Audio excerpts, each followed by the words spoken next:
হযরত লোকমানের নছিহত। হে বৎস, নামাজ পড়তে থাক, সৎ কাজের আদেশ কর, অসৎ কাজে বাধা দাও এবং তোমার উপর যে বিপদ আসবে তাতে ধৈর্য ধারণ কর। নিশ্চয় তা বড় সৎ সাহসের কাজ। আল কোরআন। এই আয়াতে কয়েকটি গুরুত্বপূর্ণ বিষয়ে আলোকপাত করা হয়েছে। প্রকৃতপক্ষে এগুলি যাবতীয় কামিয়াবির চাবিকাঠি, কিন্তু আমরা ওইগুলিকে উপেক্ষা করে চলছি।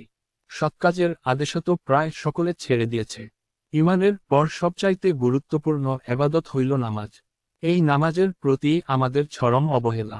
যারা নামাজ পড়ে না তাদের কথা বাদ দিলেও স্বয়ং নামাজীদের অবস্থা এই যে, নামাজের প্রতি তাদের সঠিক মনোযোগ নাই, বিশেষত একামতে সালাতের দ্বারা যে জামাতের দিকে ইঙ্গিত করা হয়েছে তা একমাত্র গরিবের জন্যই রয়ে গেছে।